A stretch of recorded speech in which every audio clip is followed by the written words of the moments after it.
Why humans want to leave Earth. Not because Earth is about to explode, not because the apocalypse is tomorrow, and not because humans hate the place they live. The truth is, Earth is still habitable, but humans no longer feel as safe as they once did. 1. Not a crisis, but a limit. Every era believes it is living at the peak of civilization.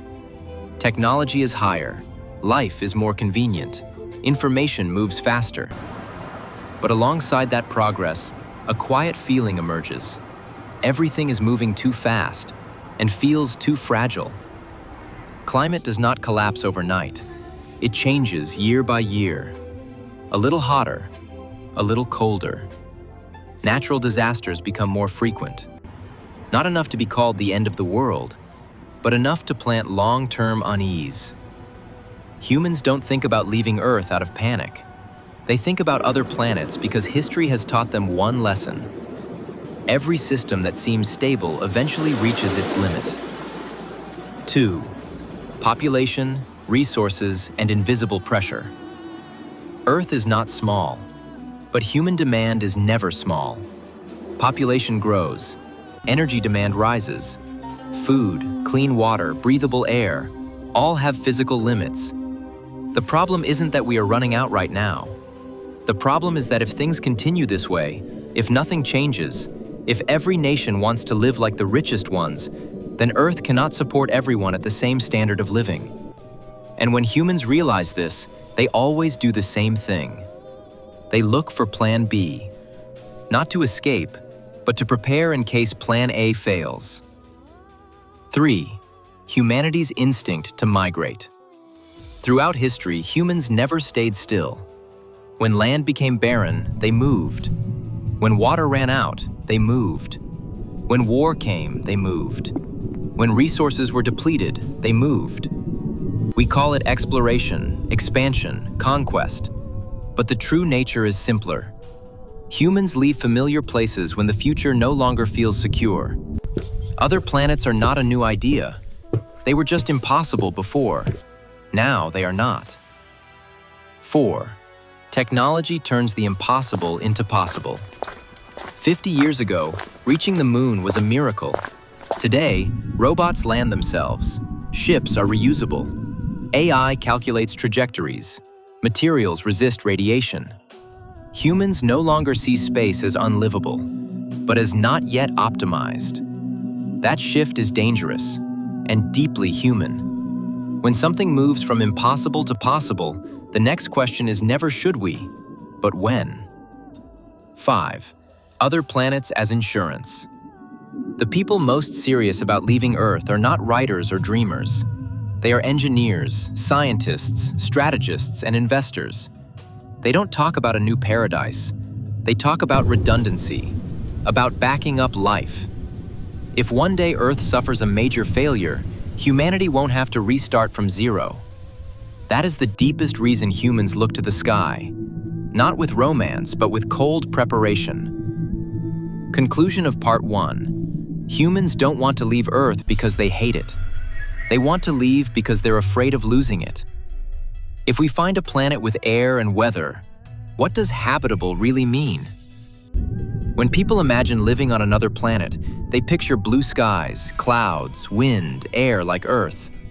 But in science and survival strategy, habitable does not mean comfortable. It only means you don't die immediately. 1. Atmosphere, the first requirement for life. Humans can survive weeks without food, days without water, but without air, only minutes. So in searching for another planet, the first concern is not water or plants, but atmosphere.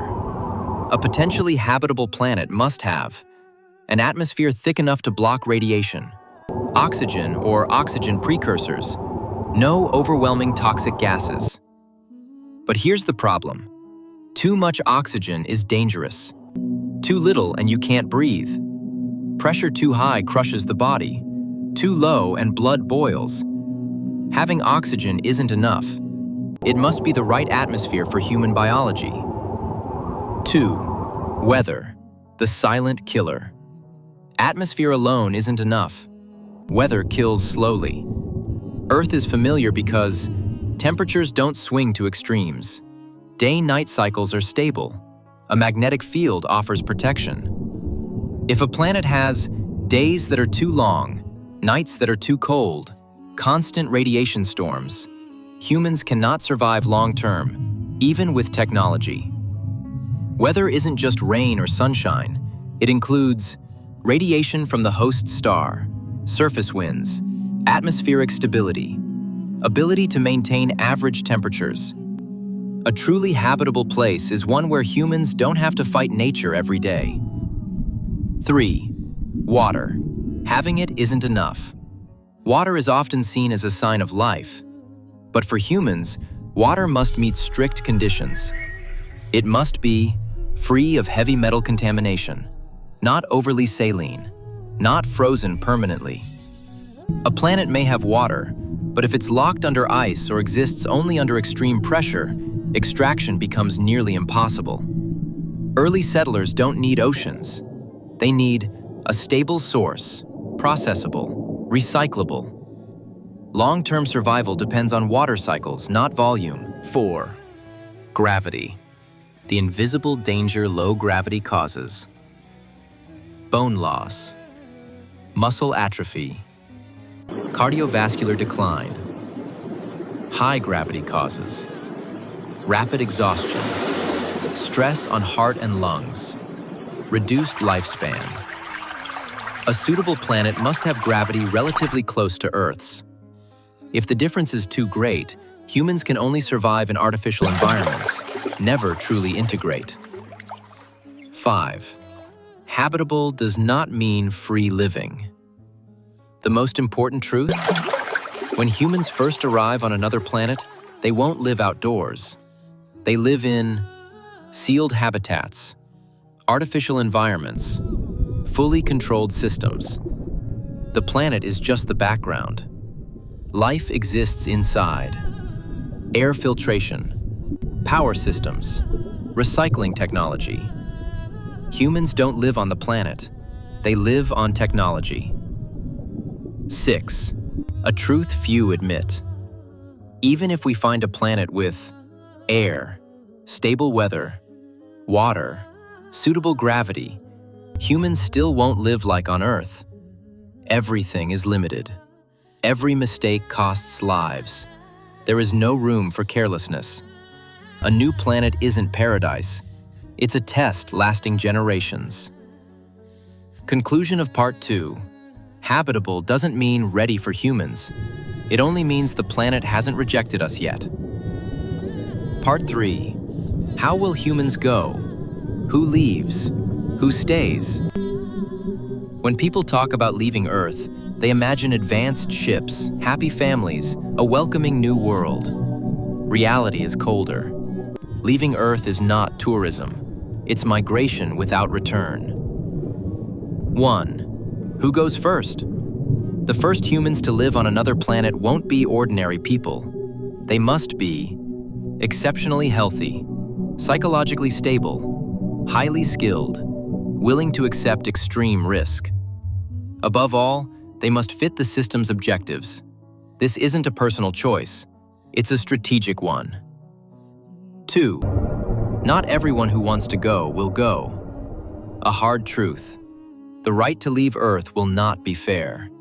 Tickets aren't sold publicly. Dreams don't qualify. Selection is based on value contributed, system usefulness, acceptable loss. Humans are categorized not by nationality, but by necessity. 3. A journey for the strong only. The trip lasts years, in confined environments, with weakening bodies and tested minds. No rescue, no turning back. Once you go, you trade your entire former life. 4. Isolation, the greatest enemy. The fastest killer isn't radiation or hunger, it's prolonged isolation. No families, no familiar societies, no native culture. Just a small group trapped together inside sealed walls.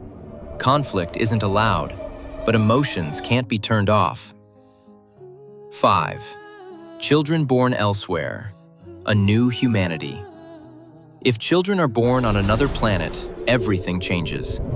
They may never adapt to Earth, be unable to withstand Earth's gravity, never consider Earth home. For the first time, humanity loses a single origin. 6. Those who stay behind. While a small group leaves, most remain on Earth. This creates abandonment, inequality, irreversible division. The new planet becomes a symbol of power, not science. 7. Space migration as a moral test. Never before has humanity faced this question. Who deserves the new world?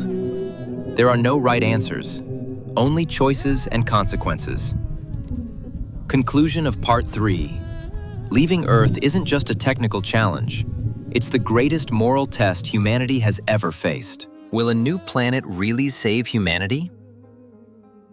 After all the talk of planets, air, technology, money, power, the final question remains small. Who are humans in all of this? 1. A new planet doesn't change human nature. If humans leave Earth with the same mindset, values, and exploitation habits, the new planet becomes another Earth, just faster to collapse. Technology changes environments, not people.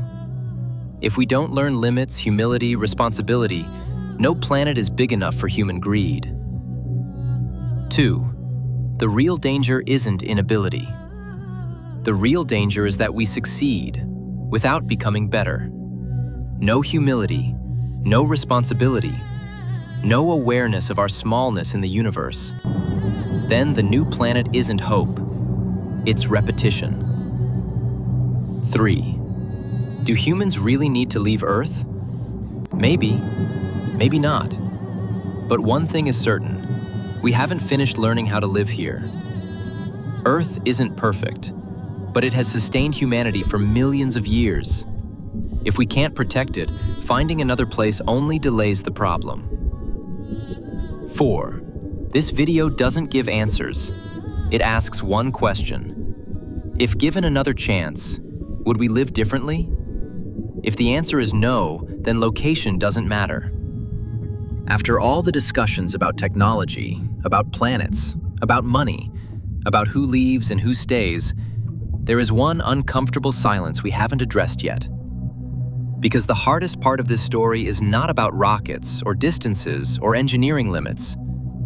It is about time. Not the time it takes to travel between planets, but the time it takes for a civilization to realize what truly matters only after it has almost lost it. Human history is filled with moments where change happened too late. Not because people were evil, not because they were ignorant, but because comfort delayed urgency. Civilizations don't collapse when danger appears. They collapse when danger becomes familiar. And that pattern is repeating again. The illusion of control. Modern humans live with an invisible belief that everything is manageable. Climate change is discussed in percentages. Resource depletion is framed as projections. Population pressure is reduced to charts. As long as a problem can be graphed, it feels distant, abstract, optional. Technology reinforces this illusion. Air conditioning makes heat tolerable. Global trade makes scarcity invisible. Digital systems make distance irrelevant. So the mind concludes, if something breaks, we'll fix it. But history shows something different. Systems don't fail loudly. They fail quietly, then suddenly. No civilization wakes up one morning and announces collapse. Collapse happens when small compromises accumulate faster than accountability. Why space feels comforting. The idea of another planet feels comforting not because it's realistic, but because it postpones responsibility. If there is a future elsewhere, then mistakes here feel less final.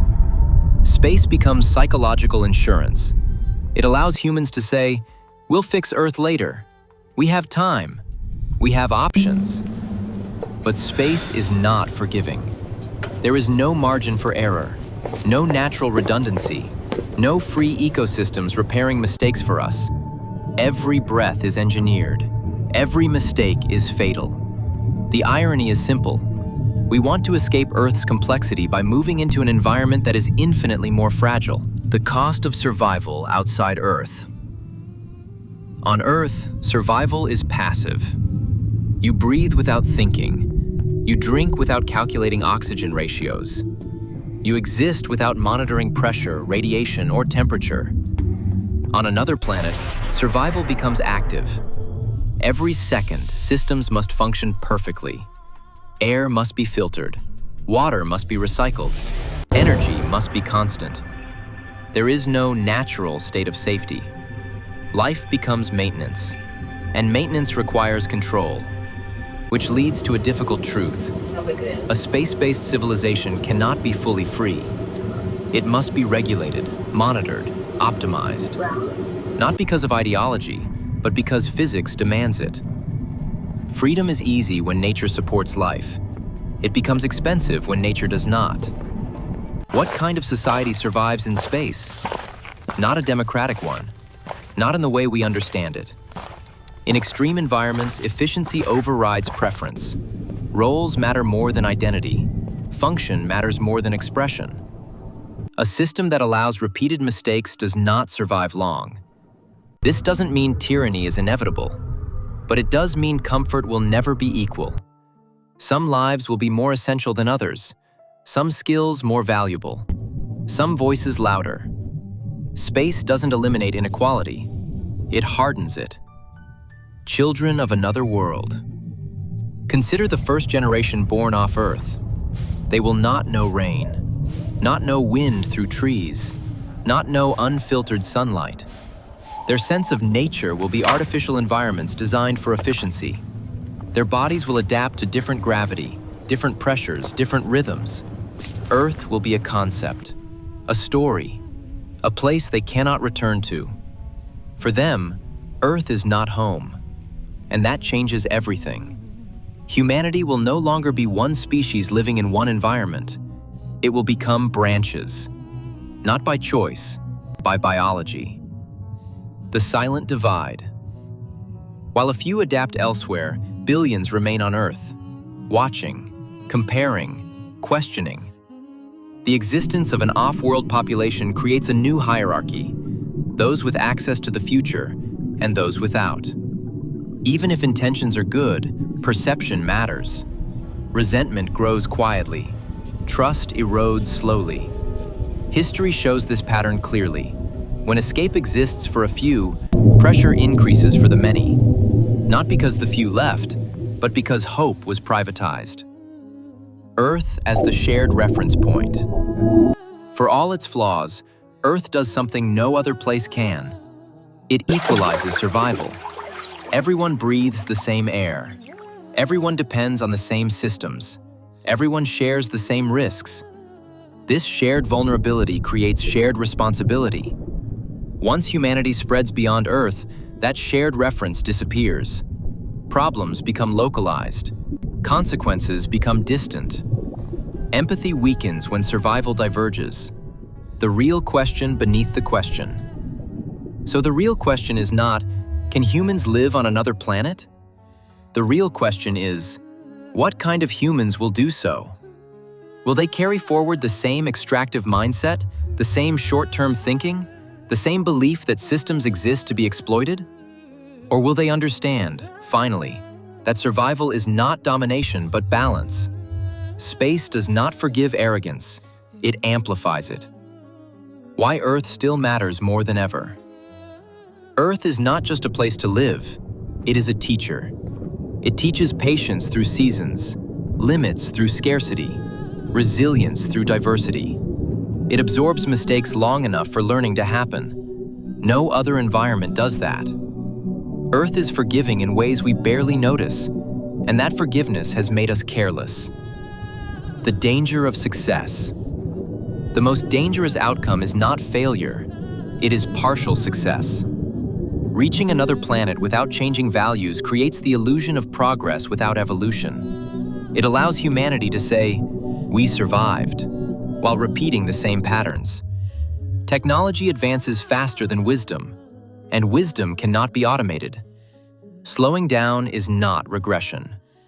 Many believe that slowing down means falling behind, but every stable system in nature balances growth with restraint. Unchecked growth is not strength, it is instability. Civilizations that last do not maximize expansion, they optimize sustainability. Earth does this naturally.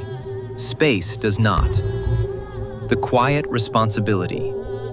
Perhaps the reason this conversation feels uncomfortable is because it demands patience in a world addicted to acceleration. Leaving Earth is exciting. Fixing Earth is tedious. One feels heroic, the other feels boring. But heroism doesn't sustain civilizations. Maintenance does. A different definition of progress. What if progress was not measured by how far we travel, but by how well we stay? What if intelligence was not expansion, but restraint? What if the greatest achievement was not escaping Earth, but learning to live on it without destroying it? That achievement would echo far beyond this planet. Because a species that can live sustainably on Earth can live anywhere. But a species that cannot will eventually run out of places.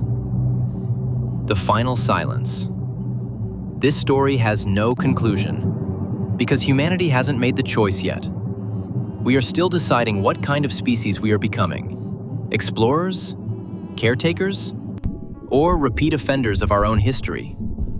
The universe does not judge. It does not reward intention. It only responds to action. And action begins here. Closing reflection. If one day humans leave Earth, it should not be because Earth failed us. It should be because we learned enough here to not fail again elsewhere. Until then, Earth is not just our origin, it is our responsibility. No matter how far we go, Earth remains the measure of who we are. And perhaps, the question was never whether we could leave Earth, but whether we deserved to.